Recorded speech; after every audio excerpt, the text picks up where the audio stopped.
Hey everyone, welcome back to our channel. If you're new here, please subscribe. I'd really love that. If you're returning, how you doing? What we're going to talk about right now are ways to survive the next Great Depression. I know that there's a great debate going on right now that we're in a recession, we're going to another Great Depression. You decide, okay? I know what I feel in my gut, and that's that we're going to go into another Great Depression, but this Great Depression is going to be a lot worse than the original.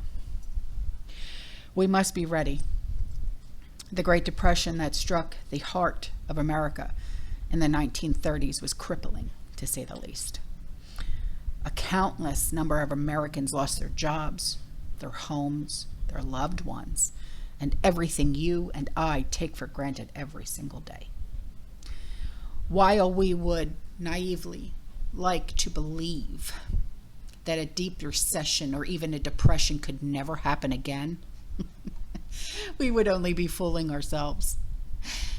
Things that happen in history have a tendency of repeating themselves. Haven't you ever heard of that saying, history repeats itself? Well, here we are.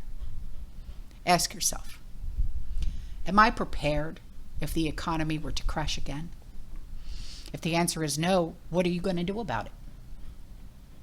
Learning from a recent or past economic downturn, here are some ways that may help you and your loved ones survive some devastating times that could very well be heading in our direction. Now, I realize some of these tips that I'm going to give you are easier said than done, but please just hear me out, okay? And these tips actually come from people who actually survived the Great Depression. I remember being told these tips and tricks from my grandparents. Some of these tips and tricks actually came from a lot of you, okay?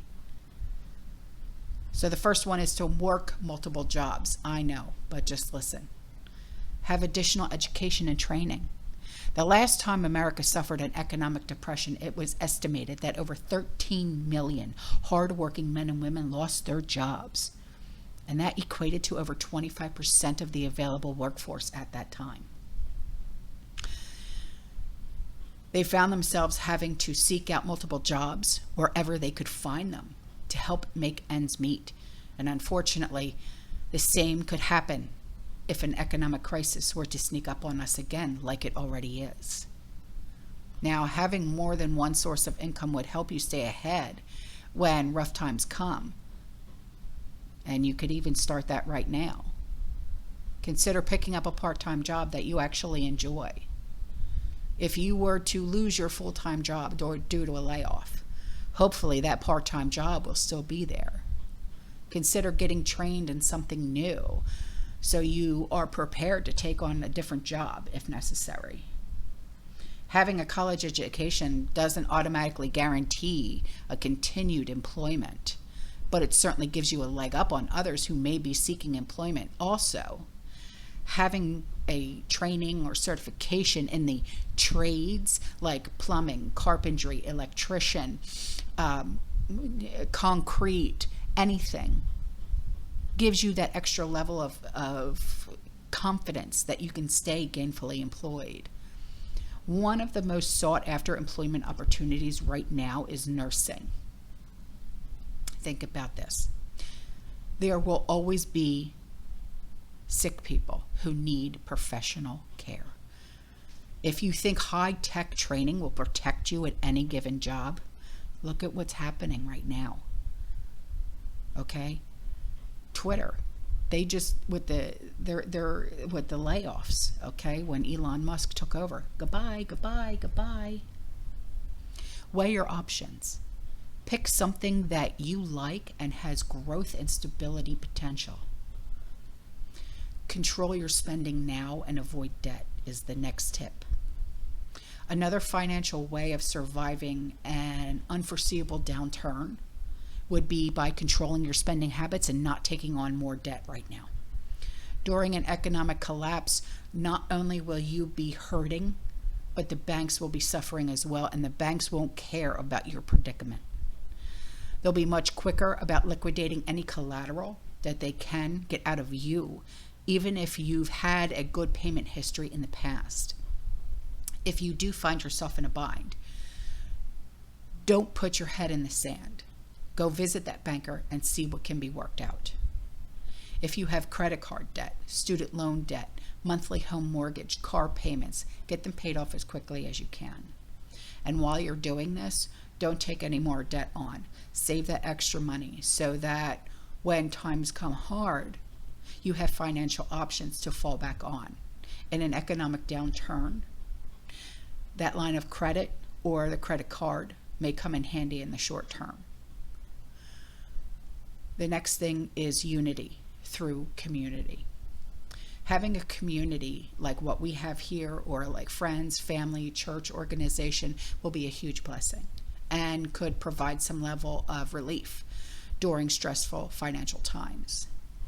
Not only can everyone pitch in and help each other with their financial and basic needs, but they can also be able to protect one another from getting into further problems.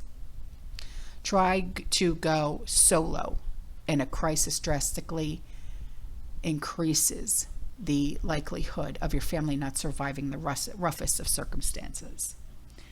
If you need help, don't be afraid to ask. I've said this many, many times.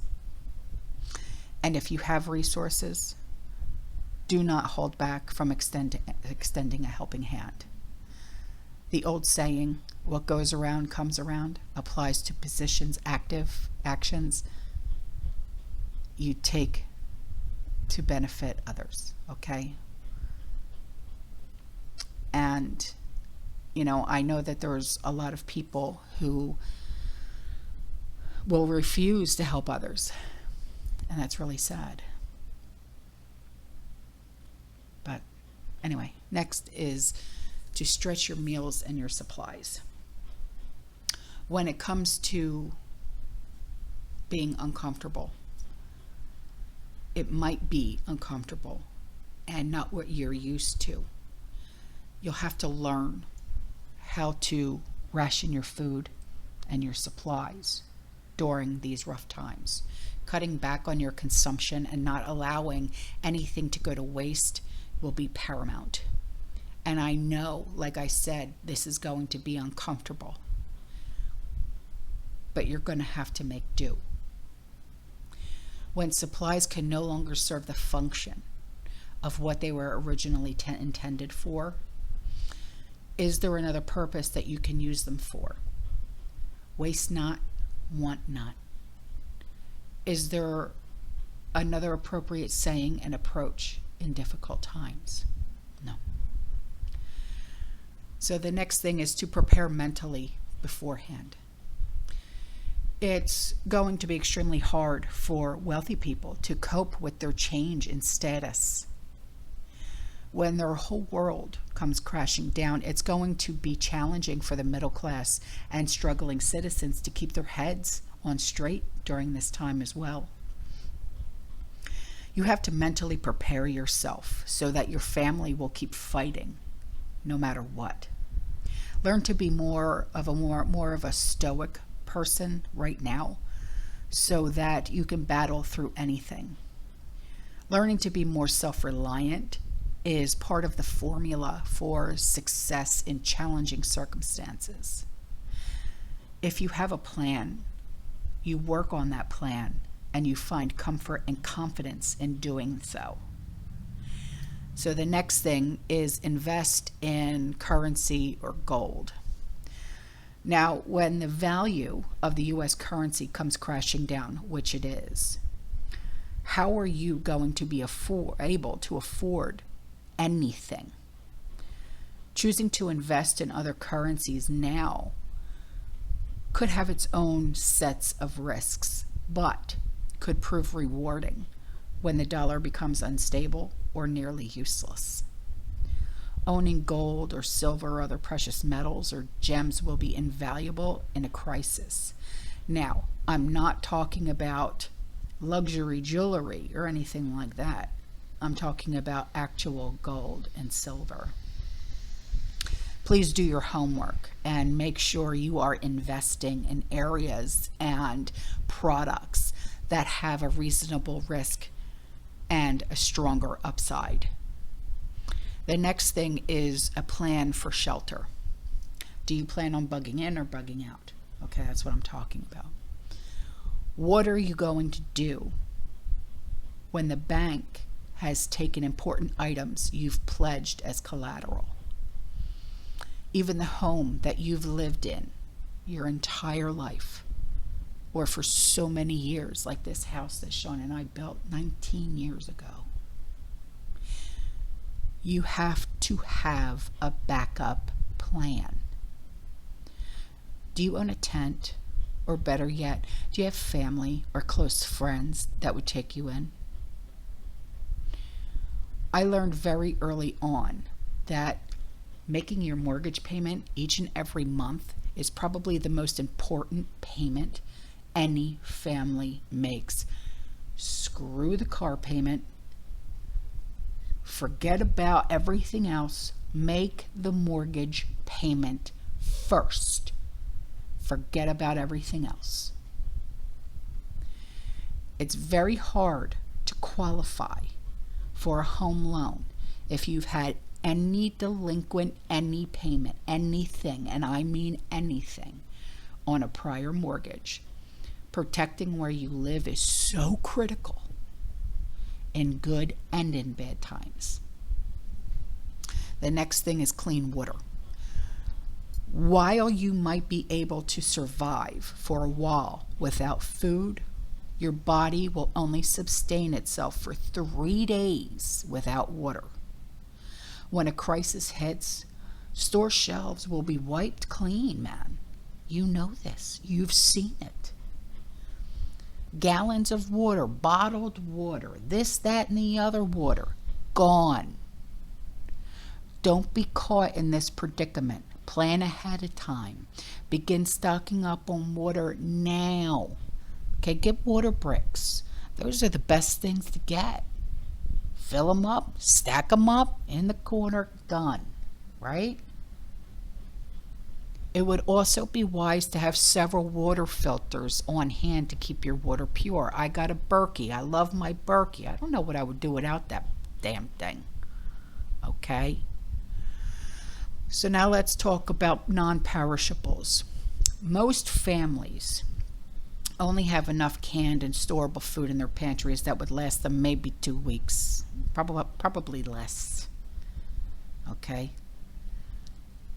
Plan ahead of time, please. Stock up on items so you don't have to go to the grocery store in the midst of chaos and you're walking into a ransacked store and you're like, hey, okay? Because there's going to be people in there that are panicking that if they see something in your cart, they're going to go, claimed. Okay?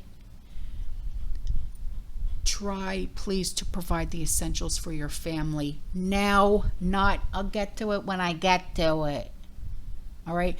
Don't live in the flip-flop and bubble that my mother-in-law lives in. All right? Just saying. Where nothing bad ever happens and everybody's wonderful. Don't do it. So the next thing is your meds. Now, I talked about expired stuff, but listen, another service that could vanish in an economic meltdown, because we're already looking at it, because Walgreens and CVS, their pharmacy technicians and their pharmacists, they're walking out on October 31st. They're going bye-bye. It's the quality health care. See ya. Go the extra mile now and stock up on any kinds of whatever that you need that you think will prove vital to your family during hard times. Okay? Even if your daughter-in-law or your niece is pregnant right now, okay, and she's due in like a month, go get some of the infant drops, you know, like the infant Tylenol and stuff. I'm just saying, okay? Because during I'm just going by, you know, what I remember when my son was born, okay? And get the stuff that helps with their gas, because you know what, the babies, when they got colic, holy hell, that was like a living hell with Andrew when he had colic. Ay, madon. So you just want to have things, especially those that you take on a regular basis, okay? If shelf life is an issue, consider how best to store these things for a longer period. Dark, cool, dry place. Okay? Many insurance plans will now provide prescriptions for 90-day quantities. That's how I get my stuff. Granted, it's more expensive, but 90 days is 90 days that you don't have to worry, right? Sometimes you can get it even longer. I heard from some of you that you get yours for like a year and a time, and I said, what's the name of your doctor? Because I can't get any more than 90 days. But the next time you go to your doctor to authorize a consistently taken med, like, you know, like my seizure medication that I've been on for 15 years, you would think that I would get more than 90 days, but I don't, you know. See if you can get a larger quantity. I mean, it doesn't hurt to ask, right on? So now let's talk about stockpiling some goods. Prepping your home with goods and supplies that are imperative for everyday life will take a huge weight off of your shoulders, okay? This includes like toilet paper, toothpaste, trash bags, seasonal clothing. Just imagine living without these basic necessities for a long period of time. Can you imagine not being able to wipe your hiney? And I know you're going to say, get up a day. I have one. I hate it. Just saying. You don't have to fill that inventory in one visit to the store, okay? So please don't go crazy and be buying 18 large packs of toilet paper. Don't do another 2020 with the toilet paper, okay? Just saying. Pace yourself. Be nice. And your finances, your wallet will thank you as well. Purchase things over time that your budget will allow. So the next thing is, because we're coming upon winter, let's talk about warm clothes. Yeah, because yes, it does get cold here in Florida. You also never know when this type of calamity is going to happen and the effects that it might have. If you find yourself without a warm place to stay in the middle of winter, what are you going to do? What are you going to do? Make sure that you have plenty of warm, dry clothes for the long season. You know, the nice, thick sweatpants, you know, ladies, the ones that we wear with the elastic for when, you know, for when our monthly friend comes to visit, you know, because we don't like constriction. That and the fuzzy socks. You got to get the fuzzy socks and the over, you know, the t-shirt that's too big. That's what I'm talking about. And the hoodie. You got to get the hoodie, okay? And plus, we're in sweater season. We're going to be in sweater season soon. You got to get some nice sweaters. This is my favorite sweater. You guys know I wear these cardigans all the time. I'm always cold. I have 3 of my favorite cardigans. I got a black one, I got a gray one, and I got this one. I got this at Old Navy like 15 years ago. And every time something comes undone, I crochet. Because I don't care. I'm not getting rid of this damn sweater. So the next thing let's talk about is learn how to hunt and garden. I know you're going to say, I don't have a bow and arrow. Go get one. I'm kidding. Learning how to hunt and garden will provide priceless, you know, during a collapse. Unfortunately, hunting would probably be a solution for a short period of time, okay, with all the hunters roaming about, but a garden would be a godsend. You know this. I know this. Start now. Get your freedom gardens going. Figure out where to place the garden, what kind of plants are going to grow in your location, where to get your seeds, how to start your seedlings, what to plant in the spring, how to get your water in your area and on your property. Read up on your gardening skills so you're ready to go, okay? So the next thing is axe, saws, and other tools. Now, how will you keep your family warm if you have no way to heat your place up, huh? Having an axe or saw or other tools can help you down the road with wood to start a fire. Now, multi-tools can also be imperative to have to help with basic survival skills. So the next thing is self-defense. Who here knows how to defend themselves in some kind of a way? Okay, and I'm not talking about no karate. Okay, I'm just talking about you can punch somebody's lights out if you need to, right? The question is not a matter of if, but when. When will the next deep recession or depression happen? Have you taken the proper precautions in coming up with some kind of self-defense tactic? Okay. While you might have wishful thinking and try and see only the good in people, because I know a lot of people that are like that, crime could run rampant during this time. We are already seeing an uptick of crime. You know that, you see it. I know you see it, and it's across the country. Just think how it's going to be during a collapse. All right, calling 911, it's going to be a joke. Okay, owning a firearm or other form of protection might very well save you and your family's lives. You just don't know, right? So now let's talk about this. What caused all of this? Back then, historians, they may have some different thoughts about the contributing factors that may have helped to bring in the Great Depression, but most seem to agree on a few key global influences that helped spawn this catastrophe. So here's some thoughts to ponder on as you look and you compare at our globe, at the current environment and what happened in the 20s and the 30s. The economy during the Roaring 20s. The end of World War I in November of 1918 prompted economies throughout the US and Europe to gear up for better times. Productions of cars, some new inventions like the radio, for example, of things people wanted to and purchased in mass, many being acquired through credit, with so many industries that had been quiet or redirected during the war, now free to increase production. By the end of the 1920s, many of these items had been overproduced, and companies, they were cutting back. So these cutbacks, they resulted in layoffs and oversupply. And to sell this inventory, many companies were forced to reduce their prices, and making profit generation a real challenge.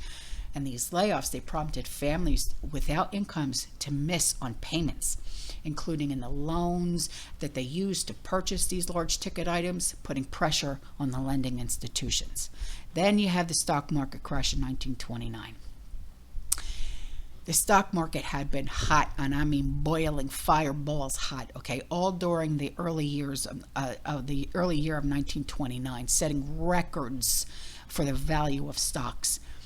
Part of the hot nature of the market was due to how many stocks were being purchased at that time without government oversight. Now, many investors were buying on speculation or on margin, meaning that they borrowed money to do so, and people thought that with the strong market, their stocks would go up in value. So they were willing to borrow money to make the stock purchases, and the banks were willing to provide the loans. Big mistake. So as the market started to cool down during the September-October of 1929, investors became nervous, and they started to pull their money out of the market. And if they did it too early, then they had the funds to pay off the loans. If not, then they were left short and they couldn't pay off those loans. So the sell trend became so prevalent that the value of stocks in general, they dropped significantly. And on Thursday, October 24th, 1929, the market dropped, right from the opening bell, causing panic in the investment community. And the day was called Black Thursday. So by the following Tuesday, called Black Tuesday, things got so bad that the stock market crashed. The stock values dropped by over 12% in value in one single day. And investors lost billions of dollars. They couldn't even pay back their loans, and the companies relying on the investments to keep running and they started to not only lay people off, but many ended up going out of business. Now, you could say that the economy was devastated, and I mean kaputs, okay? And the country entered what we now call the Great Depression. So the stock market crash set off a chain of events as challenges in the financial market, they rippled through the economy. And when people started to hear about the banks failing, then they decided to do what? They did bank runs. Oh my God, the run on the banks. That's what happened with the bank. The banks were panicking. There were lines out the door of the banks as depositors wait to pull out their funds. And this further weakened the overall financial system. And of course, the banks, they didn't have all the money in cash in hand. Oh no. So they had to close their doors, and bank deposits are the lifeblood of the banking system. So with the bank customers unable to pay on their loans and wanting to pull all their deposits and they couldn't stay in business, during the late 1929, there were nearly 700 banks that failed, with over 3,000 going out of business. In 1930, the commercial banks in this country were decimated. Now we see families with worthless investments, their life savings either reduced or completely eliminated, and the bank tightening credit such that consumers and businesses could not even borrow. Significant spending then ground to a halt, causing further inventories to accumulate, additional layoffs, unemployment soaring to more than 25%, and additional weakening of the economy. Then, with the economy in the U.S. showing significant challenges and weaknesses with, trade partners in Europe, countries tried to protect their own interests, and that meant that both the U.S. and Europe passed trade tariffs that restricted exports in both directions. And during the next 5 years, from 1929 to 1934, the world trade dropped about 66%, with the availability to sell products overseas. American companies, they continued to show weakness in profits, and inventories continue to balloon. And then here comes the drought, the Dust Bowl. Compounding problems were the drought being experienced in the Midwest and the southern states. The drought got so pervasive that many states, they experienced severe dust storms, the Dust Bowl. And the area became known as the Dust Bowl. Thousands of farmers, they couldn't plant, they couldn't water, they couldn't harvest, and many of these farm families, they tried to relocate to other states, including California. And a famous book writer by the name of John Steinbeck, called Grapes of Wrath, you've heard of it, they detailed the travelings of these families who left their homes looking for a better life. And this describes the makeshift shanty towns that became the new normal. The new normal back then, the new normal now. See the connection? So what kind of actions were taken to improve the economy? Well, since the Great Depression started on his watch, Hoover faced a lot of political pressure from all sides. Since Hoover didn't step up and take control of the situation, Roosevelt was elected based on promises made to turn the economy and the country around. He referred to his efforts as the New Deal. New Deal. And then it really involved a number of important new agencies and policies designed to improve conditions for all Americans. And then this New Deal included a number of new laws and executive orders that created and upgraded many agencies and initiated a number of programs designed to benefit individuals and companies and the economy in general, and blah, blah, blah, blah, blah, right? It did require an infusion of funding and increased the national debt, though. But the populace at large seemed to appreciate the initiatives and got behind the effort.